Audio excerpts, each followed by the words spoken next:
What's going on? Welcome back to another episode of GoldView. I'm your co-host Eric. I'm your co-host Aaron, man. What's going on with you? Man, I'm good, man. Had a good weekend, a long weekend, extended weekend. You know, your boy was out of work today, so things was feeling good because of that government holiday. What about yourself? How you feeling? I've been feeling pretty good, man. You know, it's cold up in this motherfucker, but yeah, I mean, same thing. Had the day off today. I'm just over here chilling, man. Enjoy my weekend. Yeah, taking it easy. Let's go ahead and get this work week started. Gotta get it started. But before we get this work week started, we got some breaking down to do, man. We got two breakdowns to do, but today we are here for the first breakdown that we're going to do, man. It's going to be the Carolina Panthers season recap where we break down the nitty, the gritty, the pros, the cons, what we need, what we don't need, and all that good stuff, man. We're going to get into all of it, man, because we've been going with the team the whole way through. So I feel it's only right, bro. It's only right that we do a recap for both our teams, and we're going to start with the worst. We're going to put the worst in the front of the line, man, and let's go ahead and get into it, bro.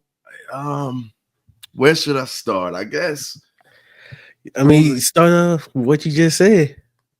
The cons. Let's start off with the cons, man. Start with the cons. I guess the blaring con is that we were 5-12, and we were third in the division and didn't make the playoffs. You know, and damn, that's tough. You know, another year is being kind of frustrating to be a Carolina Panthers fan and go year in and year out.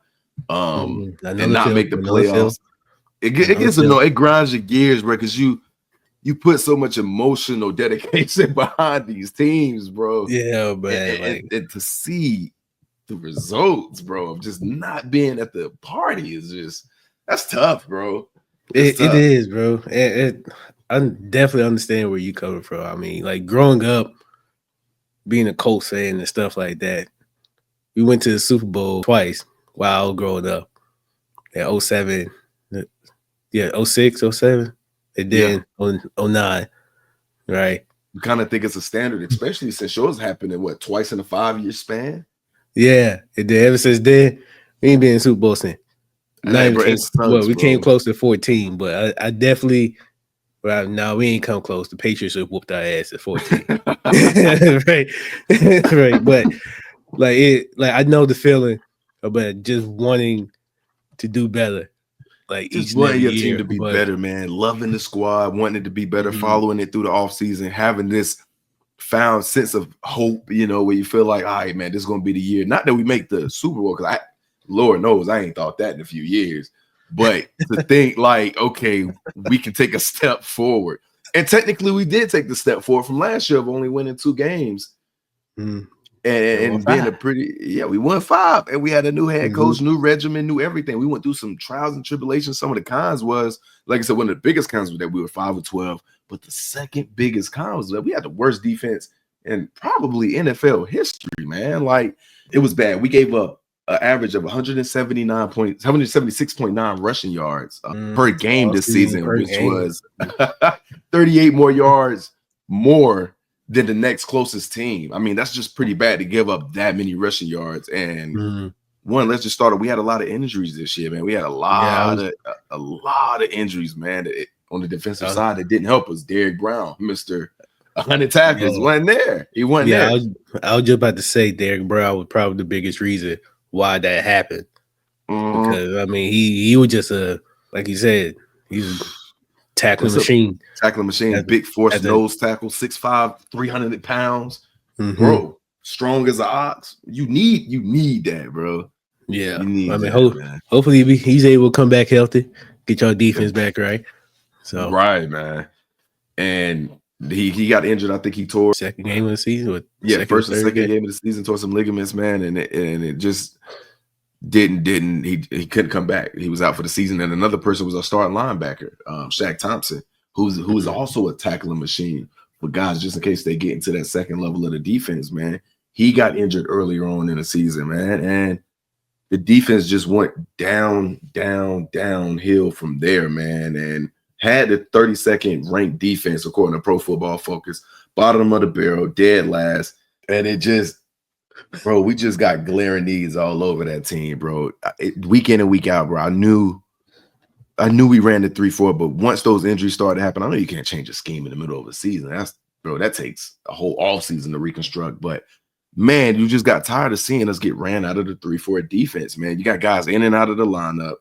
One of the only bright spots on that defense was Jadeveon Clowney when he was in the lineup, who rated a 70 player grade according to Pro Football Focus, and J.C. Horn, man, who was over there, who had to bounce around on that defense, where a lot of fans was hoping and praying that he could follow a lot of number one receivers, but we were just so thin on that side of the ball that he had to move around, and it was just bad, bro. It was just bad. What do you think, man? Like, well, I got a question for you though. Do you think y'all going to continue running the 3-4 next year, or y'all going to change it up?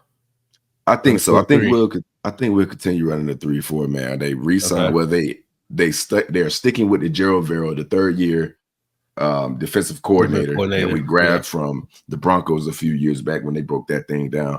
And he was good the previous years, but this year, I mean, you can't overcome the injuries, bro. And once you just start plugging and playing guys, and then next man up, it's only so much of that you can do, especially when you're a team that's picking and trying to find talent anywhere you can get anyway. So I think that was one of the biggest problems, bro, is the defense. And the offense was starting to get their shit together. They were starting to, man. And in the second half of the season, I think things started to look a little bit better. I know we've seen those first 2 weeks against the Chargers and the Saints in very particular. They scored 30 points on us in the first half coming out on week 1.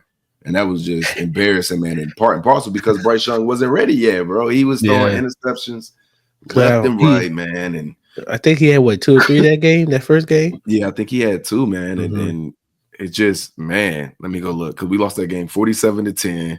47-10. Bryce went 13 for 30, no touchdowns, 160 yards, and 2 interceptions, man, and took 4 sacks that game. And some of those sacks were because he was hanging on to the ball too long, and I don't want to get into the X's and O's of it or nothing like that and try to call a guy out, but it was times where first year head coach Dave Canales said that Bryce Young could have changed some of those pass protections at the lines, and he didn't. So I think Bryce Young understood that going on from week 10 through 18, where he came back and there was a resurgence. But like you said, those first 2 weeks, man, I mean, you lose 47-10, and then you lose 22-10 to the Chargers. I mean, back-to-back weeks, you're only putting up 10 points. I mean, and those 7 points came in garbage time, each of those games. So it wasn't like we were in those games in the hunt or nothing like that, man. It just, man, bro, it didn't it wasn't looking good coming out the rip for Bryce Young, man. And when the season was first starting off, I was like, man, is this the answer? Like, I was legit asking myself that, like, bro, what's going on? Is this the answer? And he turned it around. After week 10, they benched him. They go to Andy Dalton in that Las Vegas Raiders game, and Andy Dalton throws for like 3 touchdowns, over 350 yards, which I kind of figured he would do, because when you look at last year, when Bryce was hurt, he got plugged into that Seahawks game. He threw for over 300 yards. In that game as well, because he was just careless in a good and bad way with the football, because I think he's at a point in his career where he's like, I'm not the guy. I know I ain't the guy. So I'm going to just go out here and let it rip. And that's what you kind of got from him until that fizzled out towards week 7, 8, 9. And then he got injured in that car wreck, and Bryce Young had to be plugged back into the starting lineup. But 23rd ranked offense. 23rd ranked offense and 23rd ranked in points scored. It started to get a little bit better because last year we was 32nd ranked offense. It was kind of flip-flop with the offense and the defense. The offense was pretty bad. The offensive line was bad. He was taking, remember last year we were saying he was taking those 4 sacks a game and all those things. Yeah, I remember that. Yeah, but the Panthers ended up turning that offensive line from 32nd ranked all the way, catapulted it up to the 15th ranked offensive line. I know that's not 15. It's still room for improvement, but man, I think that's a huge jump, especially for a second-year quarterback. Yeah, that's pretty dope right there. Do you have any other players or any other pros that you like? Because I ain't gonna lie, I do like how Bryce Young really was able to come back from being benched and then showed why he's still able to play quarterback in the NFL. Exactly, man. He ended off the season with a 74 overall grade, 28th out of a qualified 75 quarterbacks. I know that's still at the bottom of the list. But you look at those last 10 weeks, bro. You Yeah, look at and them and you're like, yo, he I was think just they got playing. their answer. Yeah, I mean, he was playing way better than what he was last year as his rookie year, and then this year. Even though he don't have the top talent that he had at Alabama, No. he was still able to come in and ball out. So I did like that, man, for Bryce Young. You have any other players that you want to highlight that, or things that you want to highlight for the pros? Yeah, most definitely. So just getting into a few stats since we're talking about that, those final 10 weeks for what the final 8 to 9 weeks that Bryce Young was catapulted back into the season. Well, final 10 weeks, my bad, because he was brought back in week 8. Excuse me for that. But he had an 80 in those final 10 weeks, he had an 83.7 overall quarterback grade, which was 6 a month quarterbacks in those last 10 weeks. He was a top 10 quarterback according to the stat sheets when given opportunity. In 2 of the games that stood out to me, I know we ain't win them, but you look at the 2 teams that were in the Super Bowl. We made them work for their money. I mean, you look, we came down to the last drive. We lost 22-16 to the Philadelphia Eagles, who just blew out the previous champs by 40 points. You know, Yeah. and then we came down to the wire with the Kansas City Chiefs, all because of Bryce Young was able to stay alive late in games, man. So we started to see a little bit of that Alabama Bryce where he had that clutch gene, where he was able to keep us in games late, where he was able to always been drive clutch. the whole field. Yeah. He always been clutch. I give him that. Like from college, give him the opportunity to be clutch. Yeah, he gonna be clutch. Yeah, he always been doing that since Alabama. So yeah. That's one of his good genes. Yeah, for real. Like he's a smart player. He's been processing things well. One of the things that they was gloating about when he was coming out of college, his fast process, and I think he was just given a lot early on and given a lot with little to work with. Not saying he got a whole lot more to work with, but they drafted 2 rookies, and you get Adam Thielen a second year tandem with him, who still got a little bit left in the tank, who still was able to make key plays throughout the season for him, a guy that he was able to lean on in the slot position. So you get guys like the number 1 receiver right there. Yeah. And I know he's a little older or whatnot, so we're going to need a little bit more of that speed element. But I do like the likes of a Jalen Coker, the undrafted free agent out of Holy Cross, who was able to come up big. Especially one of the favorite plays of the season for me was his 91-yard touchdown pass against the Cowboys in Carolina. So I really like that play. Another stat that stood out to me was Bryce had 26 big-time throws, tied first with Joe Burrow over those last 10 weeks as well. So that's another proof that he was taking those strides. And I don't know if you remember, man, you was right there with me, but though that first year, it was a lot of things that he was just throwing at the line of scrimmage, or maybe 5 yards past the line of scrimmage. That's what the play call was calling for him. And people were looking at him like, oh, is he just dunking and dinking and dunking, dinking and dunking? He also that's what he was given. He also had Frank Reich as his head coach. That's what he was doing. Man, y'all don't know. That shit got old quick. So many screens. Man, them damn tight end screens, bro. Bro, I was sitting there like, man, he goes, like, bro, every third. I was like, bro, every third down is gonna be a tight end screen. I know that. They know that every single time what happened. That shit will stop. I was like, bro, quit running that shit. It's like, bro, why are you running this shit on like 3rd and 12, bro? What are you doing right now, bro? He would do that. And I'm like, dog, you were supposed to be this quarterback whispering offensive guru, and you give us this lackluster ass offense that's getting us 3 and outs. I'm like, bro, this shit is ass, man. Yeah, I mean, like Dave Canales, he came in, revamped the whole offense. Yeah, he's the one calling plays, right? Yeah, he the one calling plays. He brought Brad Isaac, the wide receivers coach that he had over there in Tampa Bay. Ended up bringing him over, so he's calling the plays, but I think he just wanted a familiar offensive-minded person in that room that they can bounce ideas or whatever off of. Okay, yeah.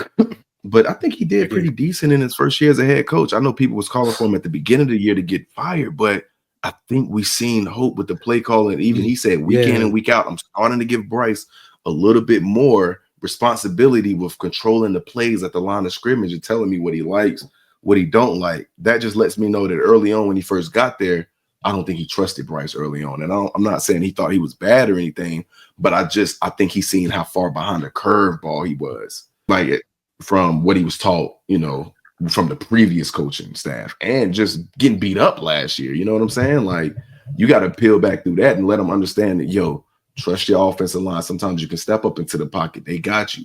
We spent $150 million in this offensive line with Damian Lewis and Robert Hunt, Robert Hunt was a Pro Bowler this year, and Damian Lewis was another great guy this year. So I think, like you say, he revamped that offense. 46.5% of the passes were beyond the first down marker. That alone lets you know that they understood that, we got to stretch this ball, push this ball downfield if we want to hang in these games. We can't be dinking and dunking and trying to stay in this. I know the run game is a whole different element, but damn, bro, you got to be able to throw the ball, bro.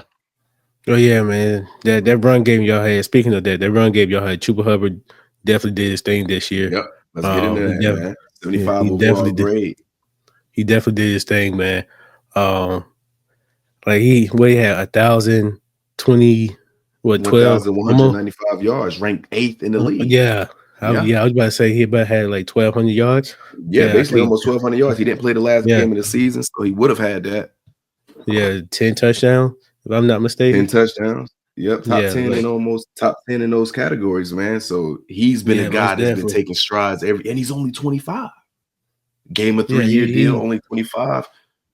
Bro, yeah, he definitely can help y'all continue to build your offense up and stuff like that. Man, speaking of that, do you have any free agents that you want to get into? Yeah, man. So free agents that you want to go at.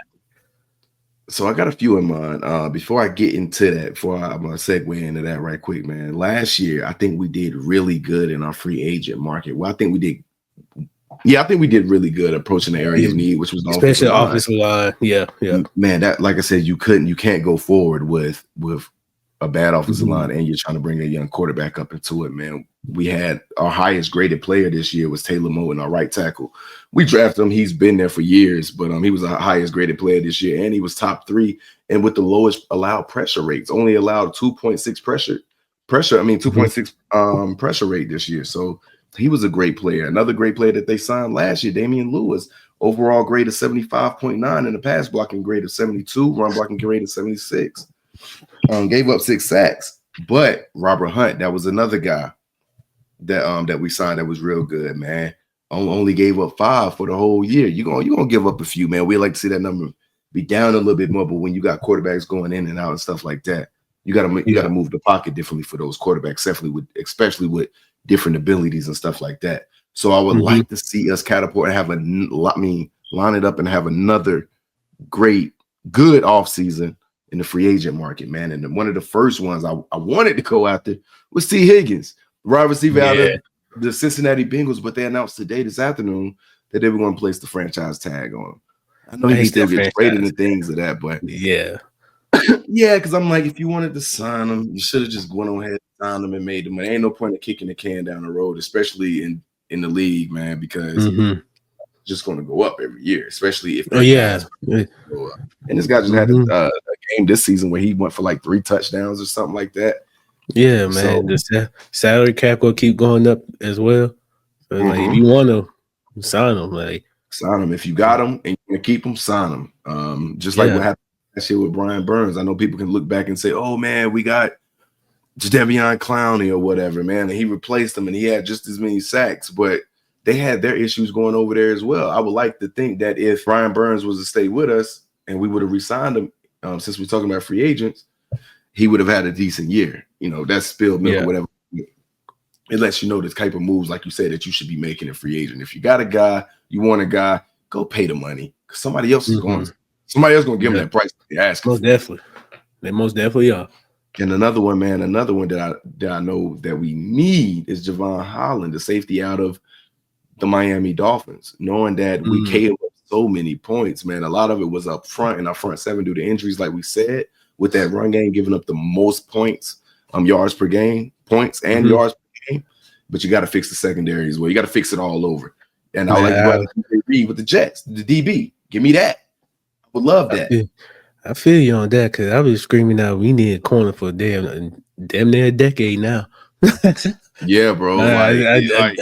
And we got one. We got JC Horn, but fuck it. Do what the Philadelphia Eagles did. Strength and the strength, man. They noticed that their DB room took a step back from what it was 2 years ago with James Bradbury and Darius Slay, and they double dipped in the draft with Cooper DeJean and Terrion Arnold. Quinyon Mitchell. Quinyon Mitchell. Yeah. So and you see what Cooper DeJean did in the Super Bowl, pick six. Yeah, got him a pick six, smooth. So balled out. Sometimes double dipping sometimes double dipping and strengthening up your strength helps, man. It really does. So I would love to see us get another DB, get another safety. Can we get another edge rusher? Can we figure that out? I know guys like Josh Sweat. If I'm him, shit, I ain't leaving that defense. I ain't leaving that defense over there in Philly, man, because it's just too loaded. There's no weakness. Yeah, you know? And especially didn't he have a sack in the Super Bowl too? Yeah, I think he had a sack in the Super Bowl. Yeah, he had one. Yeah, man. Like most definitely, especially if y'all go to play 3-4 defense, y'all gonna need an edge rusher. You're gonna need an edge rusher, and maybe he does leave. You know, some guys want that payday. Some guys they like, hey man, I need this money. You know, we see that too. We definitely see that. We definitely see that. But they at the same time, they might not want that Tyreek Hill situation either. No. But he ain't the first one that made that decision though. Yeah. He ain't the first one to make that decision. Definitely seen guys go to other teams and you like, you should stay. I don't get why you went to stay, but you know that money though. Some guys they got a price. And go get your money. Go get your money. Yes, sir. Go get your money. However you feel, go get your money. Yes, sir. And the last free agent I would like to go out was Drew Dalman, the center out of the Falcons, because we are having issues at that center position, having to anchor it down. I know they threw K. Mays in there, try to rotate him in after Austin Corbett went down again, and he was a Pro Bowl center, but he's been injured 2 back-to-back years. And I think it's time, go ahead and try to address that just like you did with free agent last year, like we were just talking about. If not, you can always pick up one truck, that 5th, 6th round, somewhere in there. I think we got 2 5ths this year. So I think that'll be a good direction to go in. But I think really, man, you have to address all out the defense, bro. Because, if it's the worst ever, you have to. You got to get players from everywhere. Everywhere, all over that. And you got to make sure people stay healthy. Yes, that's the whole what season. What you need Derrick Brown, Shaq Thompson, stay healthy. Address everything else just like you need, just like you said. Yep. And go from there. I ain't gonna lie. When you mentioned the center, it reminds me that Ryan Kelly. Man, they kind of iffy. I'm like, damn, I can't blame him either. Test the market. He's like, I want to test the market. This shit kind of. I can't blame him either. I can't blame him. You can't, man. You can't. And that's why you wish motherfuckers would get their shit together. You like, yo, come on, y'all. Like people want to leave and shit. I'm like, bro, like great players on top of that. Like, bro, y'all need to get your shit together. Go get your shit. Come on, bro. We can't miss windows of guys' prime. You see what's going on with Myles Garrett. Yeah, that's another guy I would love, but he want to go to the 10. I can't blame him though. But same thing with Ryan Kelly, bro. With us, we've been having a revolving door of quarterbacks ever since he got drafted. Right. He's like, dude, I gotta. Bro, and that plays with that they say that all the time. I just watched the Carolina Panthers offensive line blueprint episode that they released, and the main thing that they were preaching was continuity. Them offensive linemen love continuity up there between the quarterback and those guys that they got to their left and the right, because just being able to just have that consistency can elevate that part of the game. Yeah, like most definitely, man. Because once you have a quarterback behind you or the offensive lineman beside you, like what they're going to do. That they're going whatever they're going to do on the field, they're going to do on the field. Like you can be communicating with a pre-snap. You know what they like to do. You kind of know how to move. What techniques they got, and it's hard, man, just having different guys in there because like I said, I heard in interviews that some linemen, they got to, like I said, they got to move the pocket differently with different quarterbacks. They got to get used to that, how quarterbacks like to get in and out of the pocket, how they got to adjust to that. So going through that revolving door of quarterbacks and stuff like that is one of the things you want to anchor down on, so you don't got guys wanting to leave, so you can just continue to build on what you got, man. Like, you can just continue to build on what you got and not have to just dispose of players or get rid of them or trade them or cut them, man, because they want to get up out of there. Damn, because I just feel for the Browns, bro, and Kevin Stefanski, bro, because they had a really good squad, man. Like, did. That defense, You could plug anybody to that. Because remember when Deshaun, I hate to get off topic, but remember when Deshaun went there, you like, bro, man, that squad you plug and play a nice quarterback, they going, bro, AFC Championship, bro, they solid. Yeah, but then Deshaun Watson came in and didn't do a goddamn thing. Didn't do a goddamn thing. Now players going out, bro. Yeah, players going out. Players won out. With that being said, if players won out, you have any draft needs. You got to bring new ones in. You got to bring new ones in. You need out with the old, in with the new, man. so with draft, what positions or whatever you want to do for draft needs, man? How you feeling? So how I want to approach this is due to what free agents they're able to retain. We got cornerback Mike Jack. He's going to go. He was decent. He had a 68. He was a decent number 2 corner. Decent. He was streaky. He was decent. I like to keep him for depth because guys just can't stay healthy. You know, tight end Tommy Tremble. He's out of the door. Andy Dalton's out of the door. Shaq Thompson. He's a free agent. Xavier Wood, the safety. He's a free agent. We got 3 safety that's going to be free agents. So with that being said, I would love to go start off with defense and get a safety. I would love to get a safety, an edge rusher, another DB, a linebacker, and if we can fit another receiver in it, because I would, like I said, I would love to see the growth that Xavier Legette, first round pick last year at the end of the first round, and Jalen Coker. What type of steps can they take to one of those? Can we get 1,000-yard receiver out of one of those? But just in case we can't, I think we need to go get a burner. I think we need to get a burner, preferably in the slot. With Adam Thielen talking about this is his last year, I think you need to go ahead and address that.